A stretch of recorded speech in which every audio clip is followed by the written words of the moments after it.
the city, show you some maps, give you some things to think about.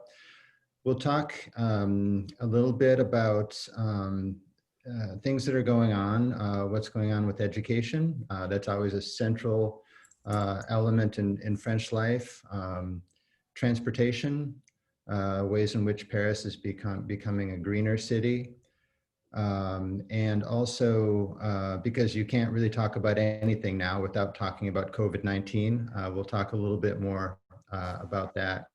As Jennifer already stated, for those of you who were on the call, as you know, last night the President of France, Emmanuel Macron, announced a curfew that's going to go into effect starting on Saturday, I believe.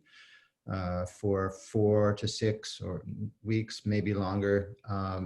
So that's our latest news, and that's in reaction to numbers going up pretty dramatically in our region. And that curfew, by the way, is not for all of France. It's for the Île-de-France region, which includes Paris and then 8 other cities. So it covers quite a bit of the country. And this is similar to what's happening in a lot of other parts of Europe now, unfortunately. So we're not going in the right direction, but we have to hope that we're taking the necessary measures to start moving in the right direction. I hope that through our presentation, we'll give you a sense of how Paris is evolving and coping currently. And we'd really be interested in hearing your insights and memories from Paris and also from the places that you call home, because I think there's comparative aspects to all of this that'll be really interesting. There's a lot of culture at work in education, transportation, and COVID. Darcy and I love the work that we do with students in study abroad because it's all about the exchange of ideas and opening up students to new perspectives. And when we do that, we open ourselves up as well. So it's a never-ending journey for us. And in that spirit, we'll introduce ourselves briefly and get started. So over to you, Darcy. Hi, so I'm Darcy. I'm originally from Houston, Texas. I moved to the Paris region as an au pair for 1 year in 2000. So I've spent the last 20 years here, moving through the different visa statuses. I was an au pair, then I moved on to a student. I graduated from the American University of Paris and then moved through some business French at the Sorbonne. Then I had a work visa. I'm a bilingual, bicultural, nonprofit administrator, then moved to family, and now I have, according to the French préfecture, hit the jackpot as the parent of a French child. So my son turned 6 this year. I've been with IES for almost 5 years now.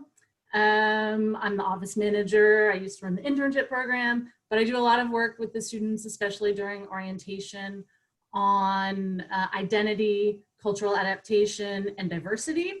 And then we're going to talk a lot today about Paris. So I'll show you, talk about the places I've lived. And as an au pair, I was outside of Paris, close to Fontainebleau, over in the Seine-et-Marne. And I've spent a lot of time in Coulommiers in the Brie region, which is also east in the Seine-et-Marne.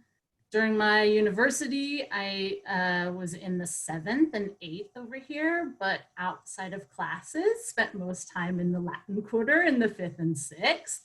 And then I made the leap to the right bank, which seemed really big at the time, over to the 10th, onto the Canal Saint-Martin, where I lived for over 10 years.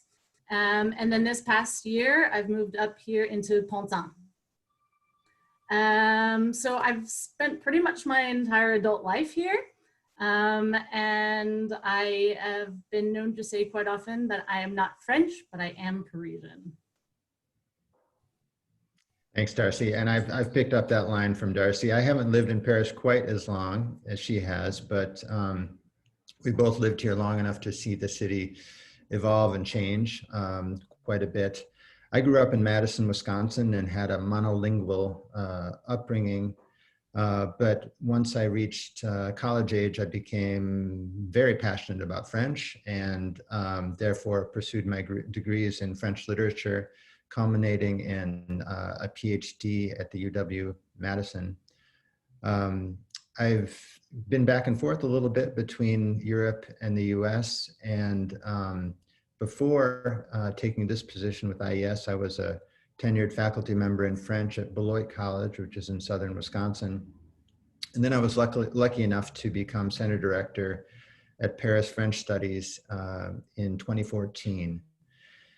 And it's been a wonderful experience. I will kind of put a little parentheses around the last 6 months or so because that's affected everything.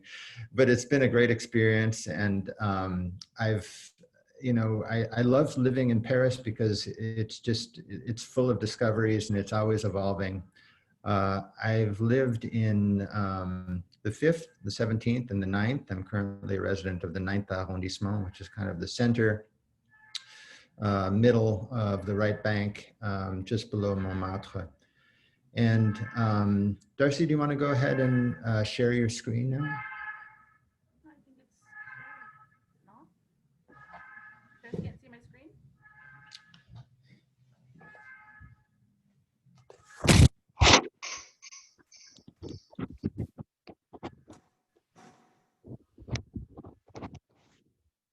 Can you see my screen? Not yet, no. Oh, I've been showing you all of these places on the maps. I wondered. Okay. Okay, there we go. Now can There's you see a beautiful opening slide. it? Okay, so we're going to start by just talking about a few different maps. We really like this image of Paris, in part because it's a good visual representation of one of the ways to think of the city, which I think is really useful, which is to think of it as an expanding circle. Paris has had no fewer than 7 walls surrounding it. And so there's been a series of difficult transitions that the city has gone through over time.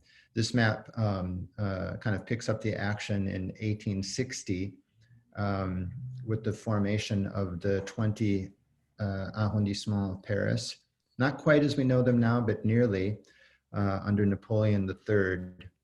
And the red outline is the current outline of Paris. So some of what were formerly the communes of Paris, La Villette, La Chapelle, etc., have been obviously incorporated into Paris proper, or Paris intramuros, as it's often called. The current situation is that when people think of Paris, for very good reasons, they think of those 20 arrondissements. And maybe even more specifically, the ones with smaller numbers in their area along the Seine. And when I say people, I mean people from the outside and our students in particular. But obviously, it's actually a metropolitan area that's much larger, and it's about 11 million people. And there's a great deal of tension and a lack of fluidity in some cases between the suburbs, banlieue in French, and Paris proper. The wall, if you will, currently is formed by the ring road, the périphérique, which goes around Paris and basically follows that red line, except that it cuts, it does not include the 2 large parks to the east and west of Paris, the Bois de Boulogne and the Bois de Vincennes, so it cuts across them. And it forms, for many people, a barrier between the center and the periphery, between economic power and marginalization. And this is a problem that's been apparent for decades, and it's unevenly true. You know, there are some parts, like it's not at all the case in the western suburbs like Neuilly and Boulogne, but it's very much the case in the northern and eastern suburbs. So it's not evenly true, but it's a useful, I think, generalization. So the question is for the city, how is the circle now going to expand? How can we move forward, not just as Paris Intramuros, but as Paris, as the entire Paris metro area?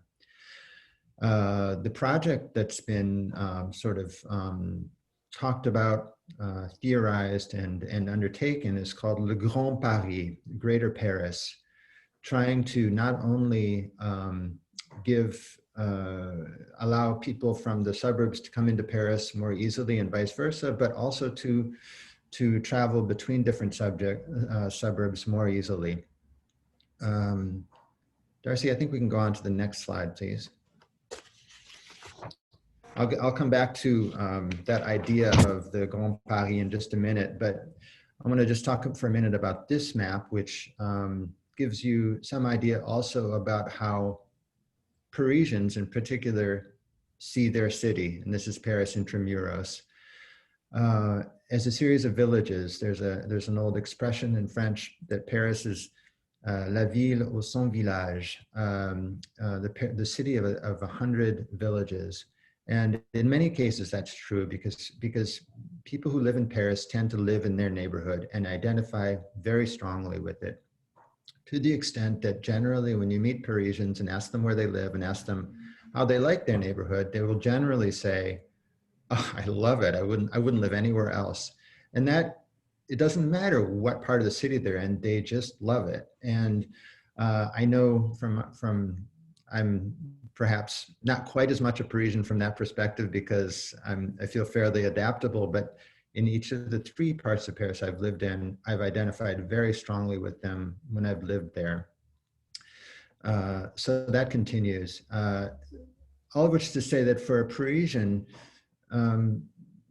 living in Paris is not just about being a Parisian, but also identifying with a particular place. And the names of these districts, as well as the numbers of the arrondissements, the 8th, the 16th, the 5th, they all have certain connotations that are relative to socioeconomic status, attitudes, traditions, etc. So it becomes a kind of language that we use to communicate. And sometimes maybe there are too many generalizations made, but it is one of the ways that we see ourselves and our city, that's for certain. Okay, next slide, please, Darcy. So coming back to the idea of this tension between Paris Intramuros and Greater Paris, I mentioned Le Grand Paris, and the map that you see in front of you, it may be a little bit hard to make out, but that doesn't really matter. I will explain it. This is what's called Le Grand Paris Express. Currently, there are 14 metro lines in Paris, 1 through 14. There's also bus lines, tramways, and RERs. There's a lot of different things going on. And the metros that we currently have are focused on the gray area in the center of this map, which is Paris Intramuros. And they tend to go into and out of there. The metro lines do go into the suburbs to some extent, but it's fairly limited. The map you have in front of you is the projects that are underway or envisioned to extend line 14, to build line 15, 16, and 17, making a much more elaborate metro system that's more efficient, that allows people to come into Paris and go out of Paris much more easily, notably from Charles de Gaulle Airport and from Orly Airport. De Gaulle is in the north and Orly is in the south, but also from other suburbs. And very importantly, to move from suburb to suburb more easily, which currently you can do to some extent on bus lines, but metros tend to have a more, I guess, permanent and determining feel that it's just a much more efficient way to move people around. So this would much more easily allow someone to live in one suburb and work in another and take public transportation while they'll do it, which is part of the overall um, efforts to make Paris a greener city and a less polluted city. I think I'll stop there and turn it over to Darcy to talk a little, through some other aspects of Paris, and I will be back with you shortly. So, as Scott was saying, there are lots of ways that we kind of identify our city. And previously, we talked a lot about the right bank and the left bank, but it's these days we're shifting more to talk about the east and the west. So, and we're attributing kind of two different philosophies to this side, which is preservation versus innovation. So you're going to see in the West, it's going to be more conservative. It's the bankers. It's at the bourse, the stocks. You've got the opera. We've got the Arc de Triomphe and the Invalides, which are both military monuments. We've got the Royal Louvre, and then over here Versailles, and then further west you've got Rambouillet, which is the current summer residence of the presidents. And then if you start looking to the east, you're going to have more liberal. You've got the Latin Quarter full of the thinkers and the scholars, and then the artists. You've got the monuments are going to be Bastille, the Pantheon, which are both centers of revolutionary pride. You've got the Canal Saint-Martin, which comes down through here, which at the time was Napoleon's conduit for fresh water into the city, and hence had the factories along it. So you had more working class. And now the East is categorized by what we lovingly call the bobos, which are bohemian bourgeois. So it's turned into the artists and the more, and so all of this is going to be more associated with innovation, whereas the West is going to be more associated with preservation. And so we've found a few ways to look at that where it's pretty evident. So obviously you've got socioeconomic classes that are going to follow this. So if you can see the blue, these are all wealthy neighborhoods, parts of town, all on the west.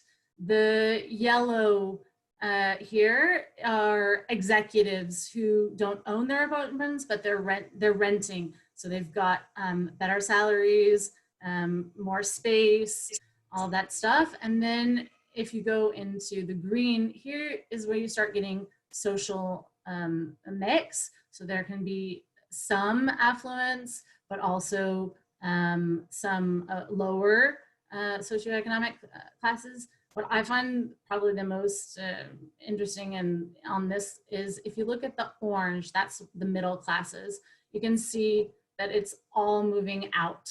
So as Scott was saying that the city is moving out, so are these classes. So you can see that a lot of it are in the close suburbs out here, and hence are pushing the more disadvantaged populations even further out.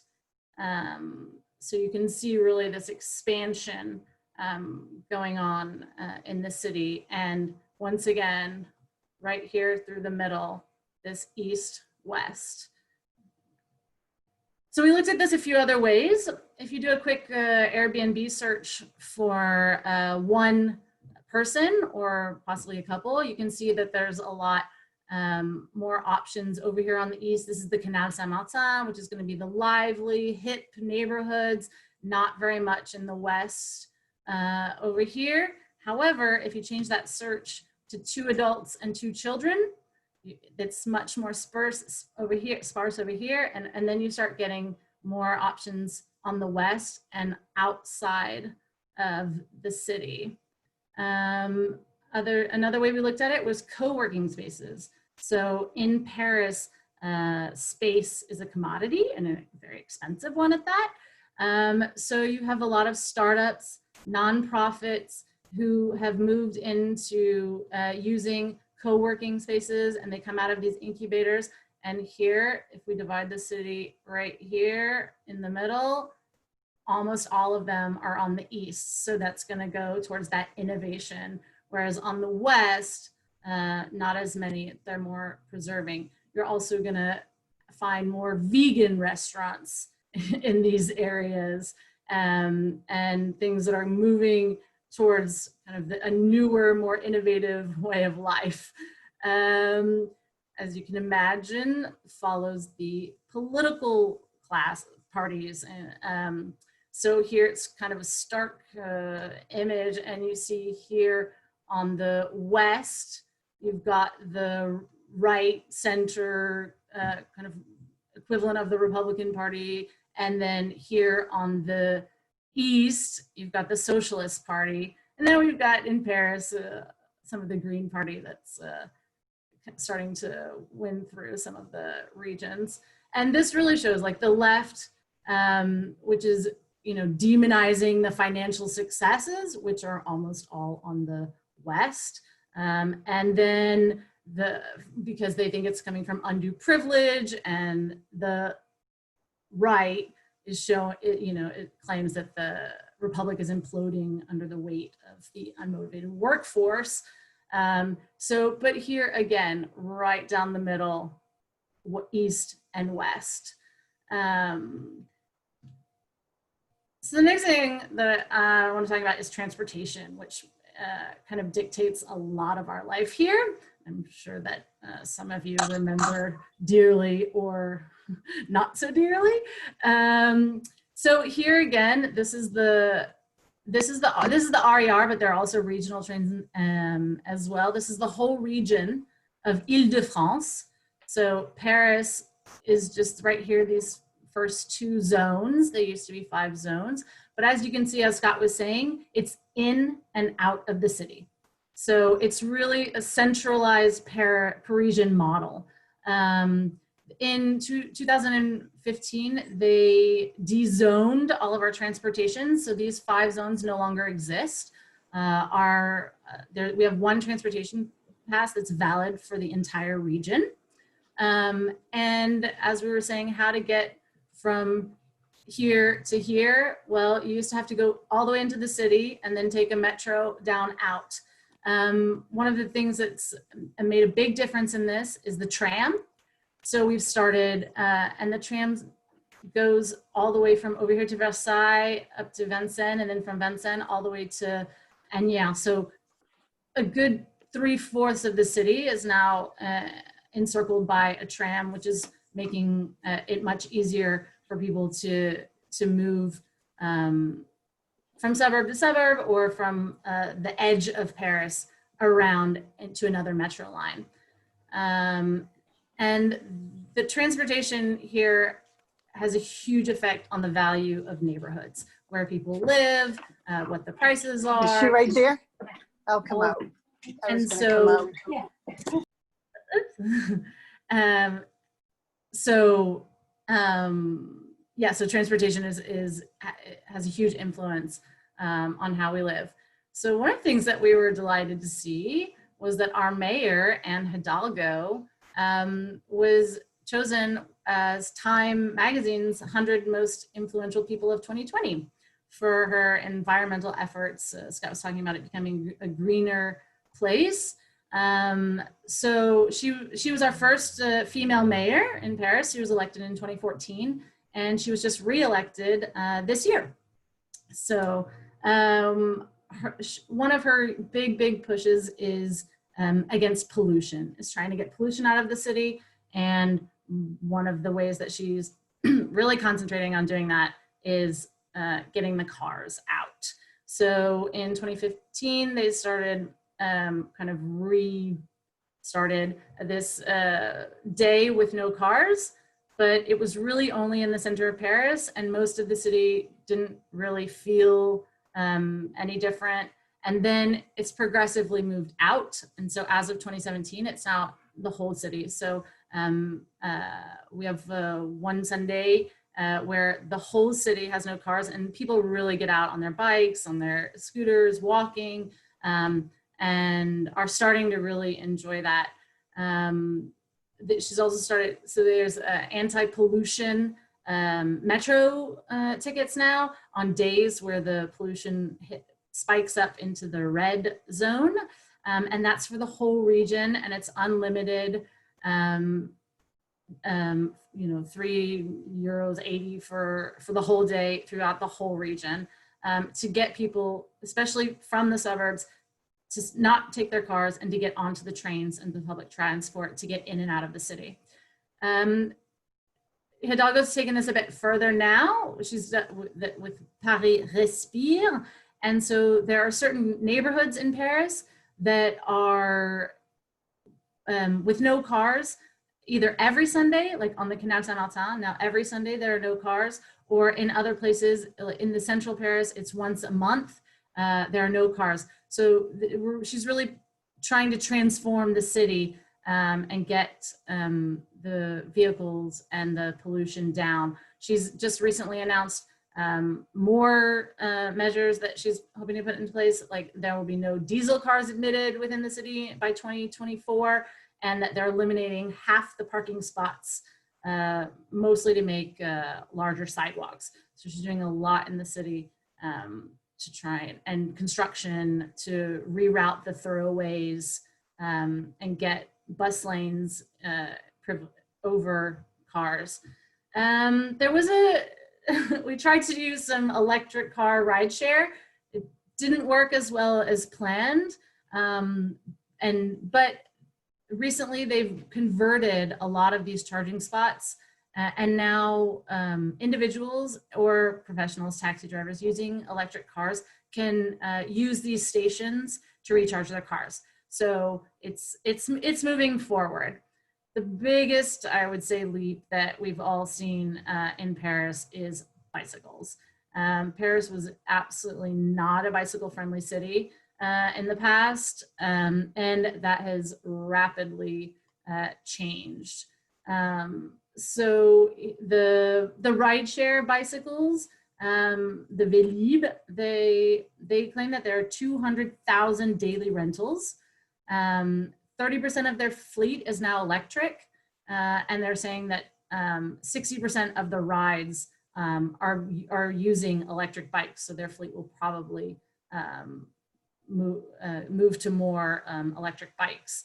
A lot of these are within Paris, but there are also about 13% that are going from the close suburbs into Paris, or even some of them within the suburbs.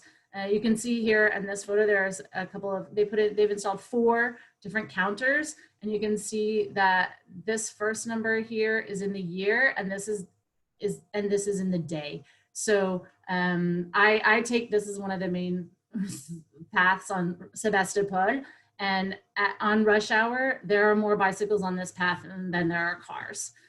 So there's a huge shift. And then in this past year, so we also had the transportation strikes due to the retirement reform in December and January, which was one of the longest in history, plus COVID. They estimate that the cycling is up 60% just in the past year. And they've been doing a lot to help move that forward. There are subsidies for buying electric bikes. There's a subsidy of €50 for repairing your bike. And the state has put in over 200 million euros into the regions to get the bike lanes built and to get safe places to lock up your bikes in the train stations. So there's a lot. And during confinement, Hidalgo created here over 60 kilometers of temporary bike lanes to try and relieve the public transportation, and has just announced last week that these will become permanent. So with all of this is new to our city. There's also dangers. These bike lanes are kind of patchwork. The cars, the pedestrians, and the bikers that are, we're still getting used to all navigating together. So there are more accidents, but there are also more tickets being made. You know, the laws are being enforced, running red lights, headphones while biking, things like that. And it's getting way easier to bike through Paris. And here, if you can see this quote here, this is the Parisian Deputy Mayor of Transportation, who's part of the Green Party, who said just recently, there's still too much space that cars are taking up in Paris. So there's a real push to get the city to a greener place. I think that's all I've got about the. What was that? No, go ahead. Okay, great. Okay, I'm going to finish up by talking just a little bit about education and then come back to COVID. Just to highlight what's, I'm sure, obvious to all of you, which is that education is really central to French society. I think these images say a lot about that. You know, the motto of the French nation, Liberté, Égalité, Fraternité, is on all government buildings and on all public schools, because the schools are seen as places in which citizens are formed, and that's very important. In the context of, well, in any context, education is talked about all the time. The school calendar forms a structure that is that everyone lives by, in a sense. You can see this image here of the vacances scolaires. The country is divided into 3 zones, A, B, and C. And the school year runs at a regular rhythm of about 7 weeks of intensive classes, followed by 2 weeks of vacation, 7 weeks on, 2 weeks off.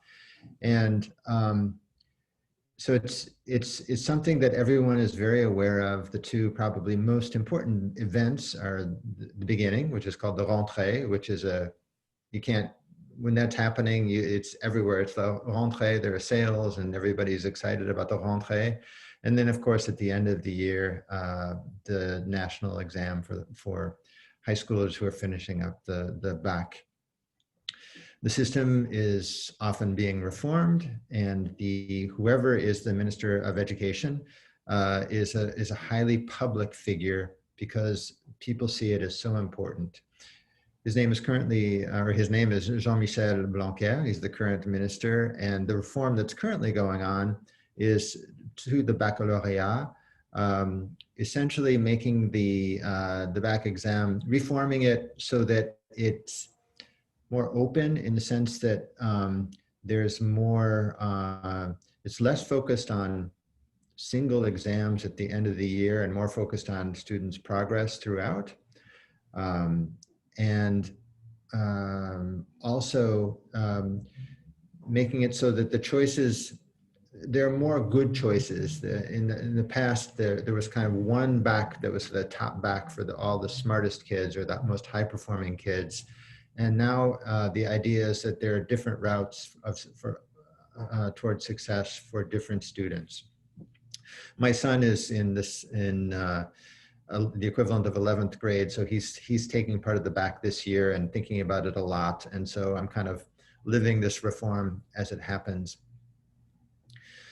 When the COVID-19 pandemic kicked in, like in many places, you know, the schools were shut down physically, and online learning was the rule. So that was basically from about mid-March until the end of the school year for many students. That functioned fairly well, but unevenly.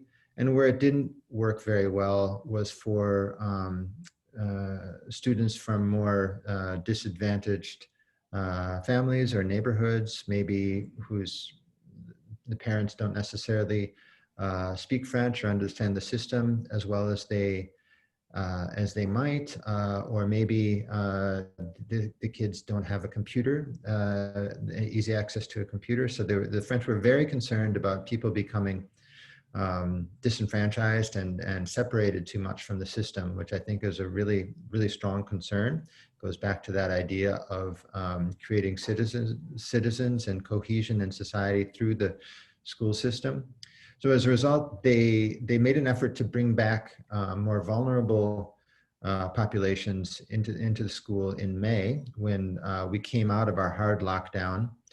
And then toward the right at the end of the school year, for a couple of weeks in June, more students came back.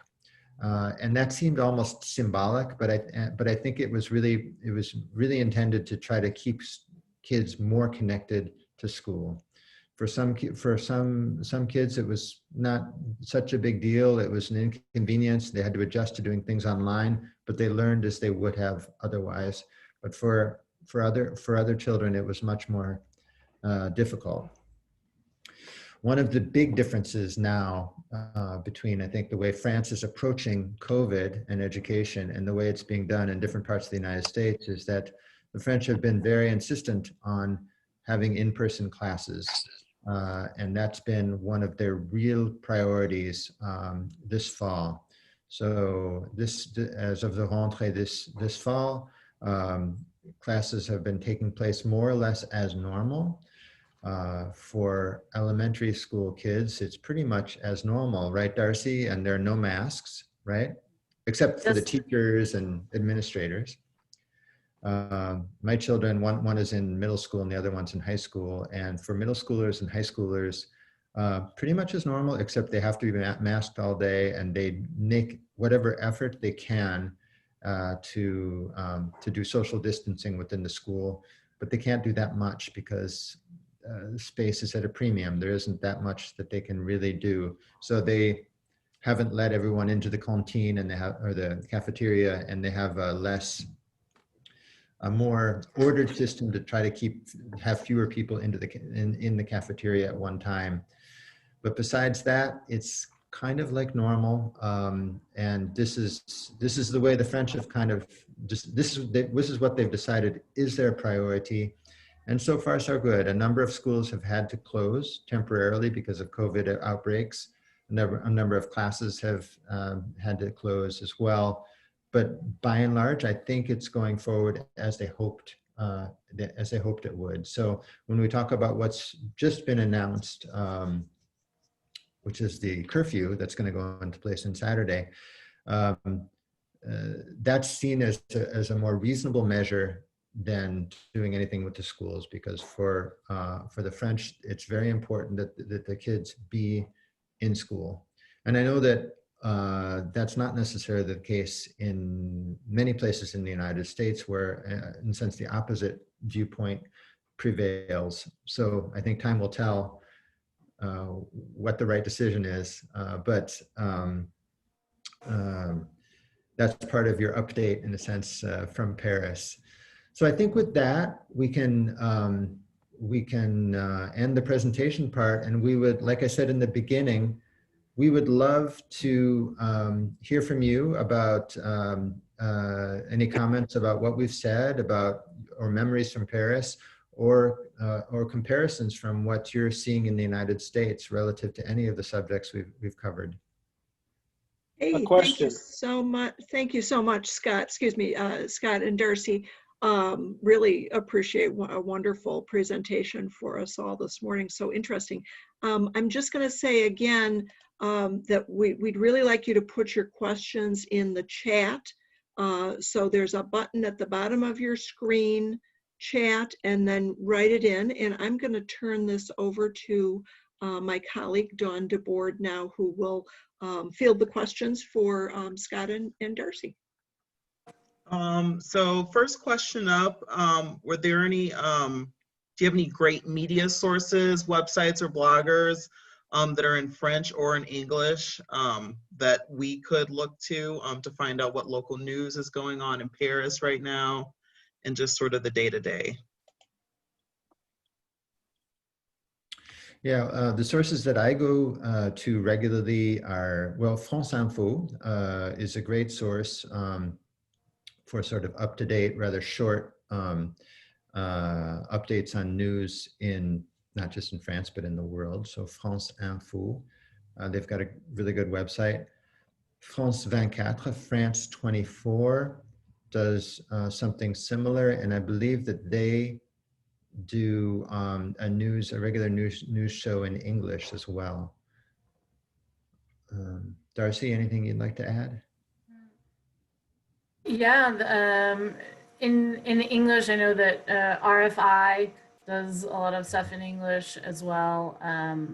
And yeah, no, I go to the same ones, France 24 or BFM.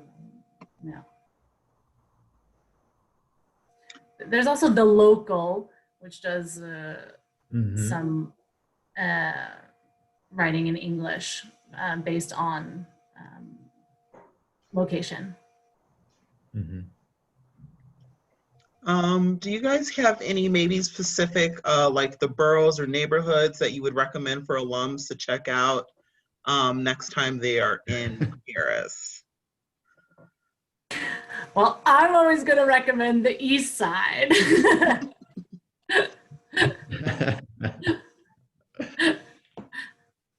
Scott, what about you? Well, no, I think one of the things, I mean, Paris is, as you know, just a fantastic city for walking. If you can walk and kind of cut across different neighborhoods, I think that's one of the most interesting things you can do. Start it like if you go from, if you start, I mean, it's a long walk, but Paris intramuros is not that big. It's like 10 kilometers across and 7 kilometers up and down. So you can really do a lot on foot. And if you start in a neighborhood like in the north, like in Batignolles in the 17th, and walk east, it's an incredible experience in just changing demographic landscape. Really amazing. I would say I agree with Darcy. I mean, I think she talked a little bit about the canal. Everyone knows the Seine, of course, but the Canal Saint-Martin, and then farther out, the Canal de l'Ourcq, the leading out of the city, that's really interesting. And for the same reason, because you see a lot of development going on, a lot of really young and innovative businesses. A lot of hipsters, and but not only. It's also part of Paris where, depending on whether they've been cleaned out recently, you will see a lot of migrant camps as well, which is still something that we see here and in other parts of Europe. Yeah, so there was sort of a comment more than a question. Andy mentioned he lived in the 19th about 50 years ago, and it was very poor and lower income, and now it appears it may be just a more hipper type of neighborhood now. Yeah, definitely. The 19th closer in towards the 11th, definitely. And then it maintains slightly residential as well, kind of towards the outer edge. But yeah, it's probably not the 19th that you knew 50 years ago. No doubt. I mean, it's still in transition, though. And if you look at one of the underlying factors about many of the things we said today is housing prices, and housing prices are just astronomical in Paris. The two arrondissements where the prices are still a little lower are, well, not the only two, but primarily the 19th toward the edge, and also the 20th. And then Sydney was wondering, how is the restoration of Notre Dame going? I have not heard a lot about that. I was gonna say, that's a great question. Yeah. That is a great question. I mean, it's been COVID, preceded, as Darcy said, by the transportation strike. And so as far as I know, I mean, it's going forward more or less as predicted, but I don't know much about it right now. Darcy? No, I was on the Place last weekend, but no, it wasn't that. was not clear to me where they are and what the projected timeline is. And then there's a question sort of about how the restaurants have been faring during the pandemic. So are Parisians still going out to eat? Is it more outdoor cafe spaces opening up than indoor right now? Mm-hmm. So part of the deconfinement, the first phases was in Paris, they allowed restaurants to kind of take over the streets and terraces. So there's been kind of temporary, ephemeral terraces. Certain streets have been totally shut down and the restaurants have taken over. So for a while, especially when the weather was nice, there was definitely a lot of people out and doing that. More recently, things are getting a little bit more restricted. And so, but they're having a hard time, and a lot of them, have announced that they'll be closing. Curfew. It's for a Parisian to be home by 9 o'clock. I mean, you basically have to leave between 8 and 8:15 where you are, and we don't really start dinner until that time. So most of the restaurants have said that they won't be opening for dinner. That being said, I've had personally, a lot of people said, well, let's do lunch. So I think that some of the Parisians are going to try and support the restaurants as much as possible for lunch and earlier stuff, but they are definitely being hit really, really hard. And the bars have been closed down for 2 weeks already. So, it's not easy. Are there places that have closed due to the impact of COVID? Yes, definitely. Yeah, there are.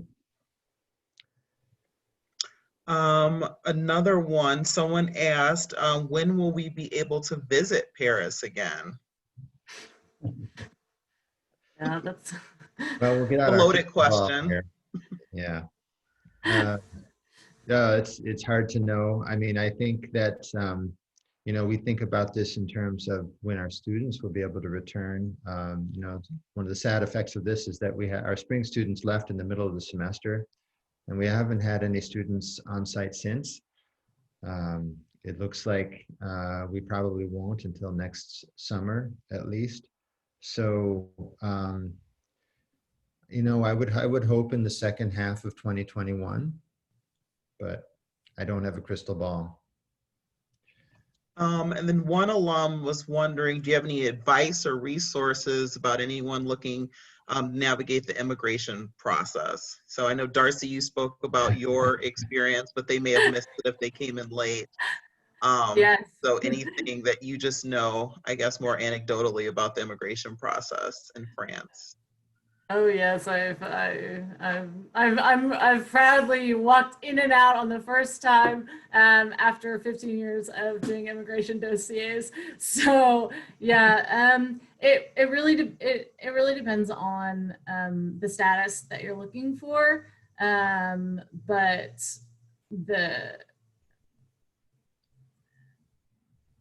I mean, I guess that it just depends on the status that you're looking for. But if anyone's trying to do it, I could definitely help with the the paperwork. And does anyone else have any other questions? We've sort of covered everything that's in the chat, but if anyone wants to put anything else in there or raise their hand and ask a question. Oh, it looks like maybe there's a few more. I think someone was wondering about the internet access in Paris. Very good in general. Yeah, very good.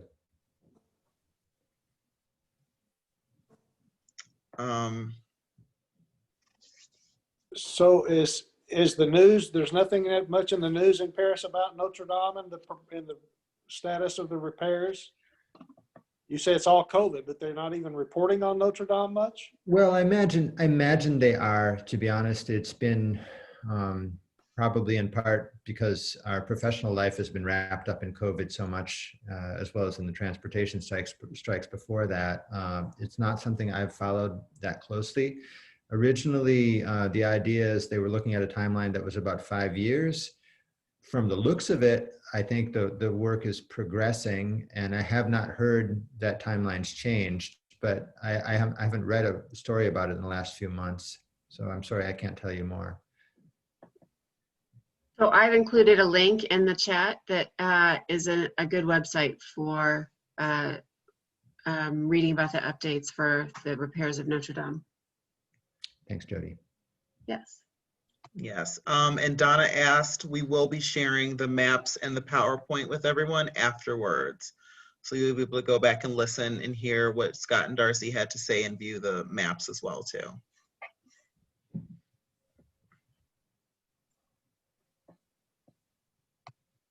Great. Okay, well, it seems like we're maybe ready to wrap up here, and I just want to give a big round of applause to Scott and Darcy this morning for sharing some wonderful information. Lots of fun to hear about one of our favorite cities to visit, and we're very jealous that it is Apéro hour in Paris, and it is not yet in the United States. So enjoy. We hope you'll enjoy your evening. As we mentioned before, we're recording this session. We'll share a link with all Paris alums to be able to see this session again, as well as the set of PowerPoints. Great to see so many of you here on this call this morning. Sadly, there are no students abroad with IES right now. And so just